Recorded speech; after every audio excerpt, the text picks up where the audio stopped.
Hello, everyone. Happy Thursday. Thursday. It is Thursday. There are a few days left in 2023. It's almost the new year. And I'm doing my goal setting webinar on New Year's Day. So please RSVP, come to the webinar, 12 noon Pacific time on Monday. I have a lot of awesome goal setting tips and tricks to help you. And it's so important to set your goals. We're going to talk about that a little bit later tonight. We have 0 questions. So anyone who's here live, oh, look, here's some questions in the chat. I just opened up the chat. There's some questions.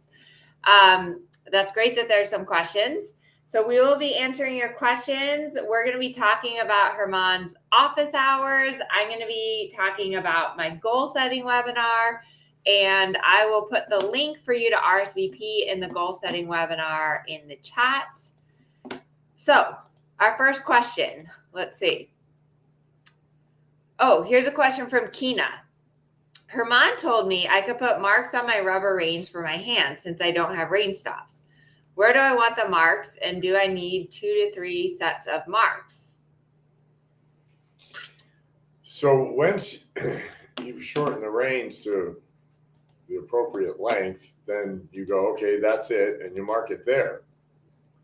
But there's no, I can't tell you that it's 17 and a half inches.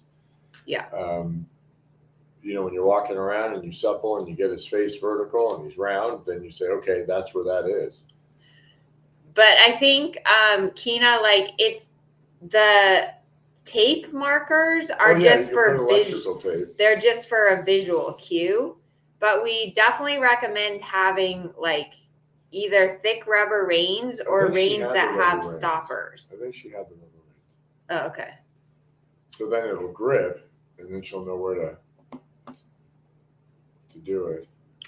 Okay, next question is from Marcia. Is it possible that my horse can spook if she is off balance and are stiff and weak on one side while on a circle? She spooks often when I lunge her cantering clockwise. That's a really good question. But if it's that, I would think it had more to do with sight, if it's always the same on that one side. Yeah, if your horse is looking more to the outside. Didn't Trump have that thing with his eye on that one side? Yeah. But I definitely think that horses, I've noticed that horses, the direction lunging that they're more comfortable on, they're more relaxed. And the direction that they're more off balance, right, they're spookier. Side, yeah. Horses don't like to be off balance, whether you're riding them or whether you're lunging them.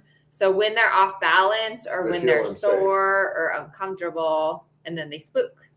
So yes, absolutely. I would recommend if your horse gets spooked and crazy cantering clockwise, then work on getting her to bend, doing turn on the forehand on that side, getting her to relax more. And that should help to get her to relax more in the canter. And transitions will make her stronger. Okay, next question is from Nora. How does one begin formal flying change training on the off side? Our 7-year-old off the track thoroughbred favors the left side, not the right. So I don't do it different for the off side.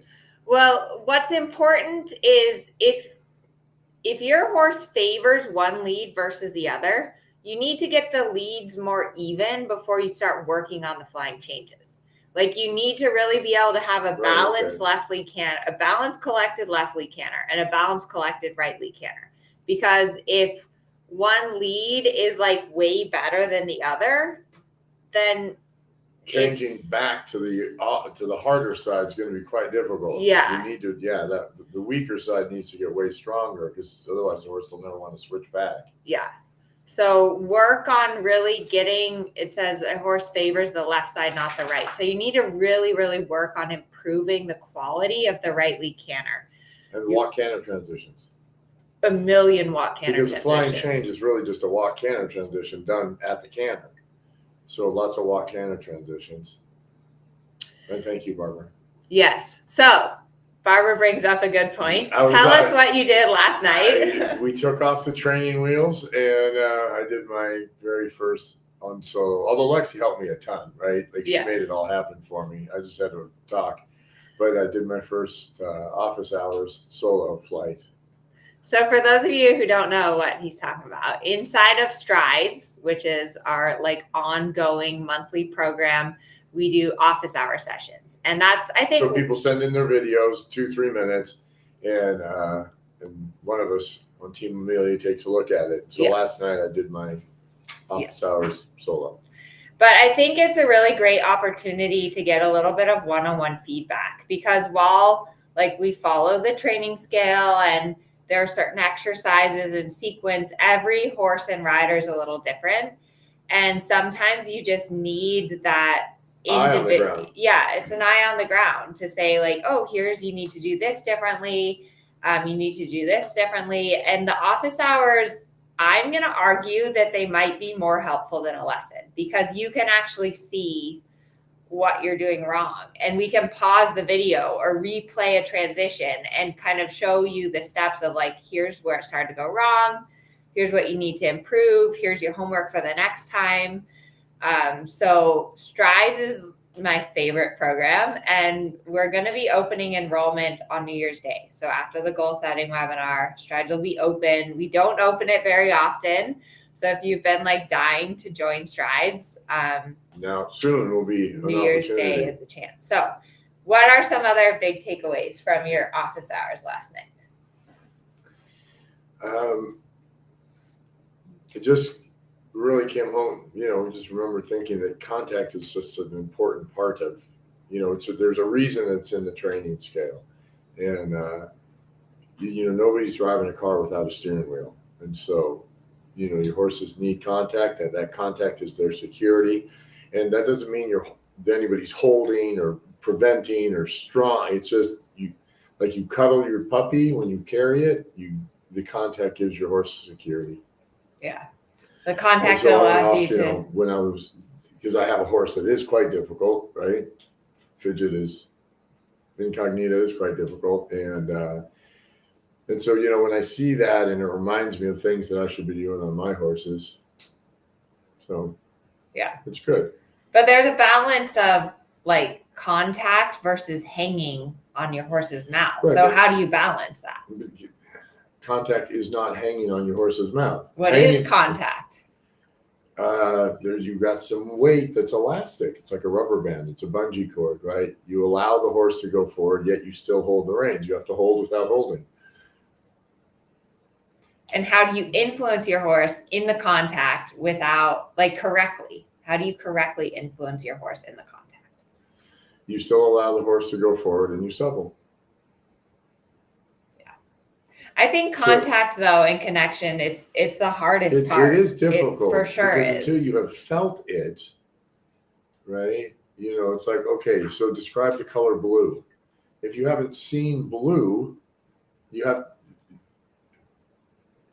to experiment with it and feel it. And, oh, that's too much, and this is too little. I've stopped my horse. I've thrown him on the forehand. Yeah. Right? How do you describe color? Blue is what? So how do you describe that feeling? Well, and I think you also always have to go back to your seat, because like contact really comes through your whole body. It's not just about your arms. It's about like your leg seat to the hand. Right. Your independent seat allows the freedom. Right. Which is why a lot of like the classical way of training riders is without reins. Or stirrups. And you get lunged. Yeah. So another theme from Herman's office hours last night, I was listening in for like the first 20 minutes and I left. But oh, right. Yes. So I think it is like submitting a video for office hours is a big deal, right? Because we all watch our videos and are a little bit ashamed of them. I think that, we all want to ride better than we're riding. And so you film yourself and you go home and you watch the video and you're like, oh my God, I suck. And then you It's get so hypercritical. bad. There's so much wrong. I'm not going to send in my video. And then we beat ourselves up. And that's the lovely thing about the dressage. You know, you can just be terrible forever. You don't age out. You just can be miserable to yourself forever. Yes, but so you know, like we're all in the same boat and we all feel that way. And we're putting yourself out there and submitting a video is what allows you to grow. And growing sometimes is painful and it's uncomfortable. And that's part of the journey. So anyways, one of the students last night submitted her video and she was like, oh, it's just bad. It's just terrible. And what did you say? I just said that bad isn't descriptive enough, right? It's not helpful. It's not really helpful. This person's being mean, it's self-critical, it's being mean to herself, but it doesn't do justice to what's going on, because it's not all bad, it's not all good. There's some good things happening, there's some bad things that are happening, and it's not even so much that it's bad, it just needs to be improved, right? It's a skill, and the only way to get better at a skill is by practice. Yeah.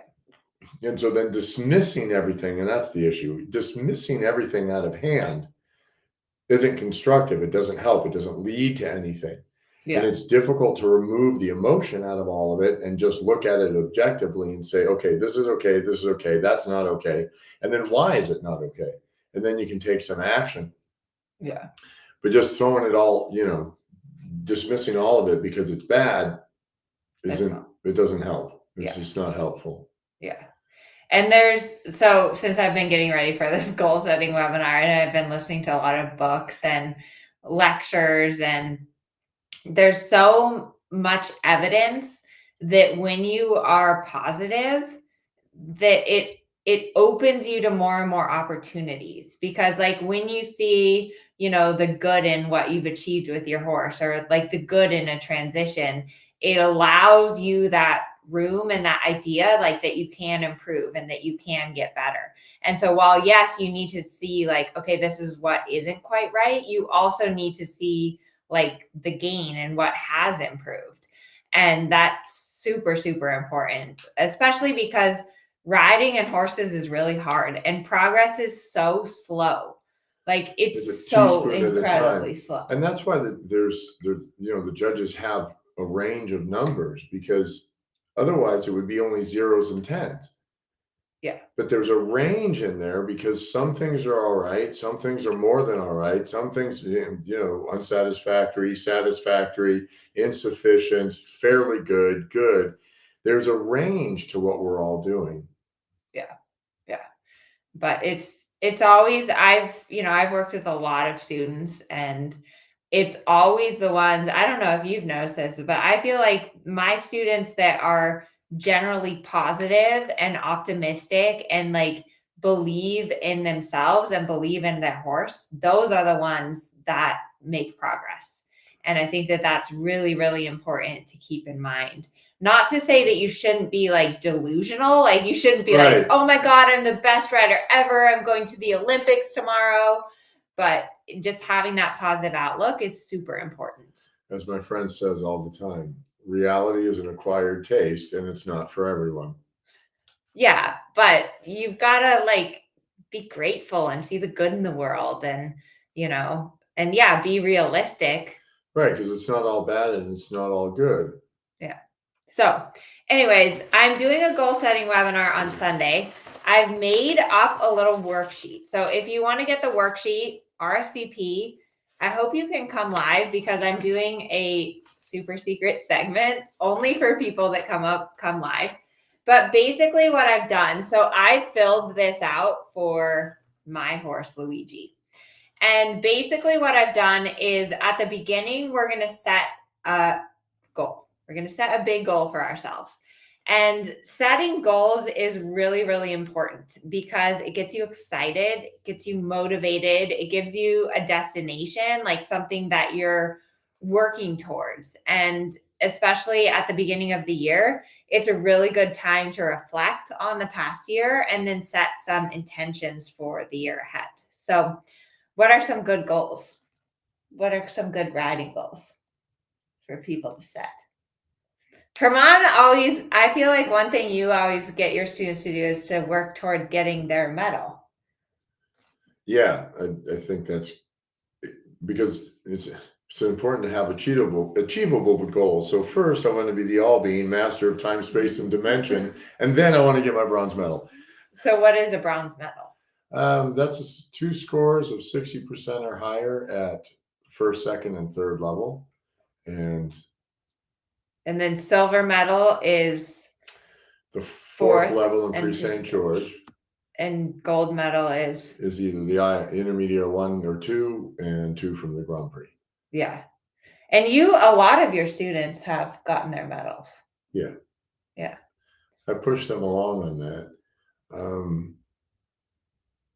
Because it gives us something to work towards. And so we're not just out here spinning our wheels, right? There's a plan, we have a plan, there's a structure, these are what we're going to do. And then there's setbacks, right? I mean, there's the plan. Oh, yeah. You set your plan, and you make that plan based on the information at hand. And then, 6 months down the road, whatever, something happens, things go, you get new information, and then you adjust the plan, but you stay with the plan. Yeah. You just have to make adjustments along the way. Yeah.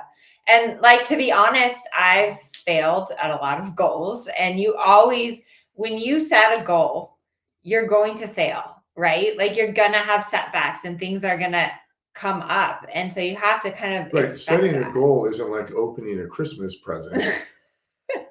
It's not all wrapped up in a bow. It isn't. And then you're not going to give me my gold medal, my Grand Prix scores for Christmas. No, I had to sweat a lot for that. Yeah. But that's also what makes it so amazing. When you finally achieve your goal, it's not about achieving it. It's about the journey. It's not about the destination. It's about everything that you've worked towards to get there. All the setbacks you've overcome, all the failures that you've overcome. That's what really keeps you going. So I definitely think there was that Irish band, right? I get knocked down, but I get up again. Do you remember that song? Oh, yeah. Love that song. Maybe I should play that during my goal setting. That was such a great song. I get knocked down, but I get up again. Yeah. It's a great song. And I think with horses, you have to have that resilience and you have to have that grit. I was listening to this book that was talking about passion. So let me know in the chat if you would describe yourself as passionate about horses. On a scale of 1 to 10, how passionate are you about horses and riding? It's so funny. I try not to have any feelings in public and people know me. So I'd rather not. Seriously? You're not going to tell thing. people about your passion level? I love the horses. Okay. So this book I was reading was saying how when you're passionate about something, it allows you to endure a lot of suffering, which I think was so true about horses because there's a lot of suffering that goes along with having a horse. It does. But the passion just overrides it. So it doesn't really feel like suffering. It's just it's horses. You guys take the good with the bad.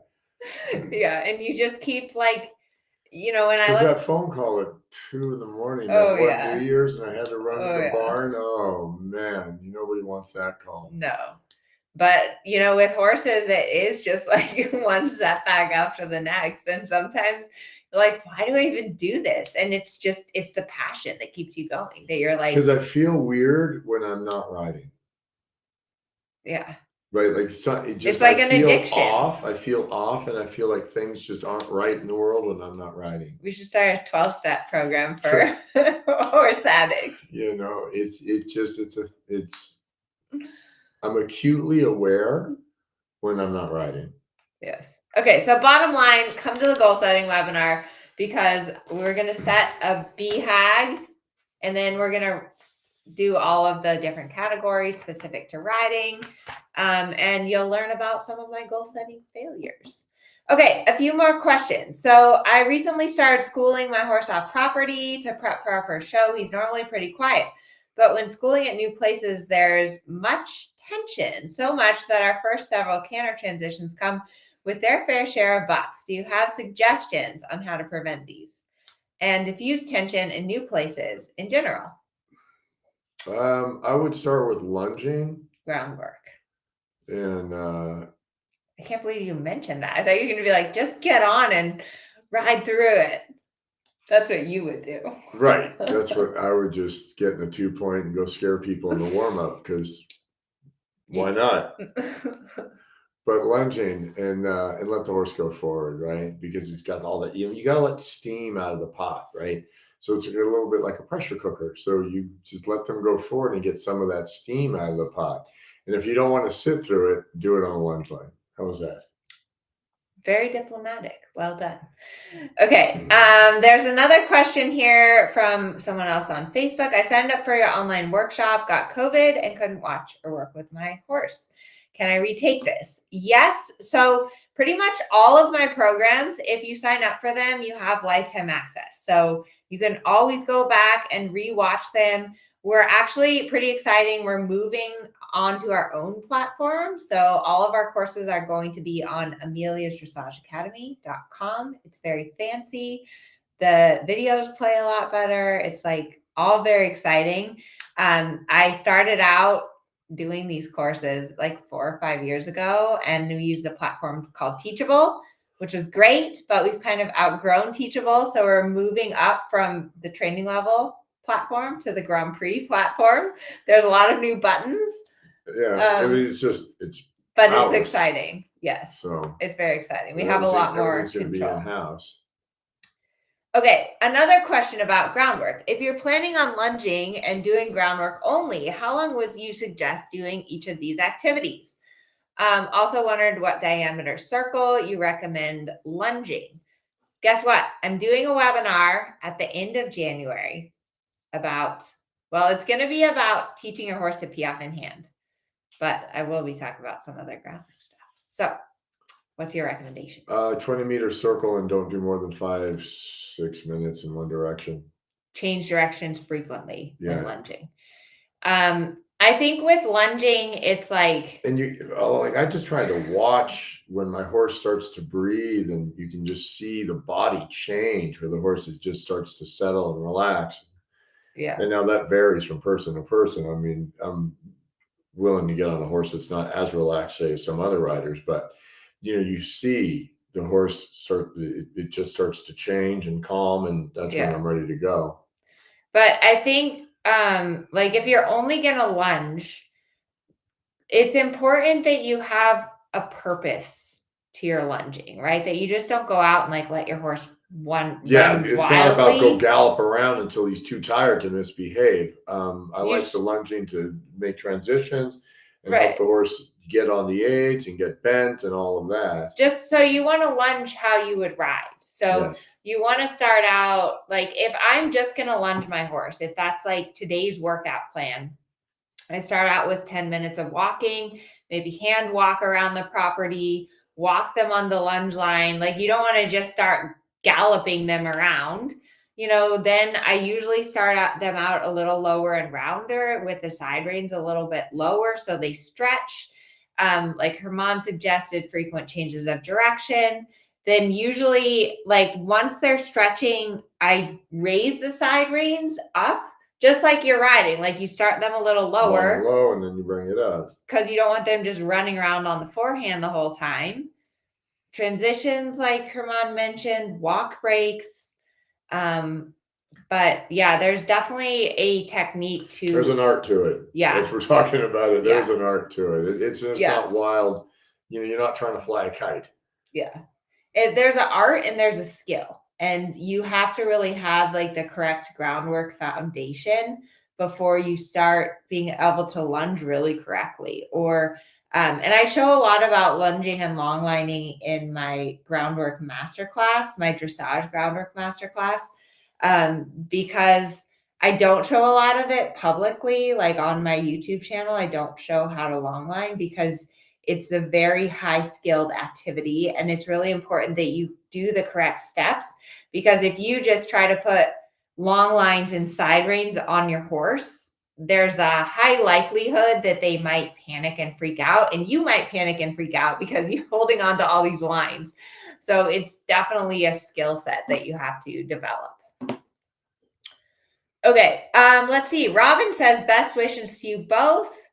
Did you have your back surgery? I did not have back surgery. Thank goodness. Knock on wood. Oh gosh. No, Levi. Come here, Levi. Levi. Levi over here.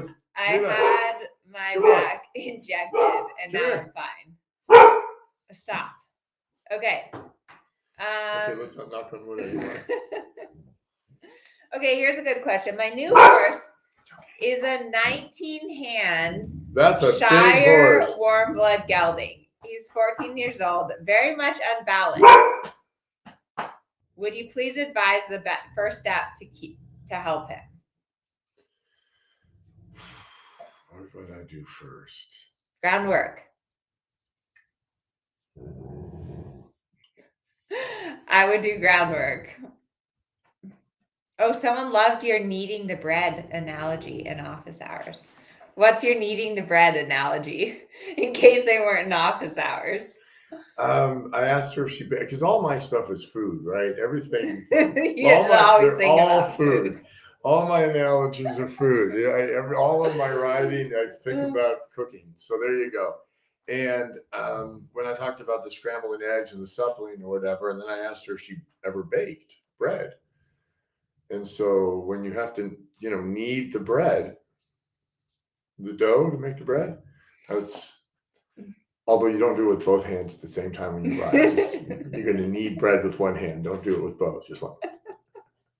Okay. Look, someone else says, I miss the sofa behind you where Levi rested. That we should be taking care of this week because we miss it too. So thank you for noticing. Yes, we have purchased Levi a new sofa for Christmas.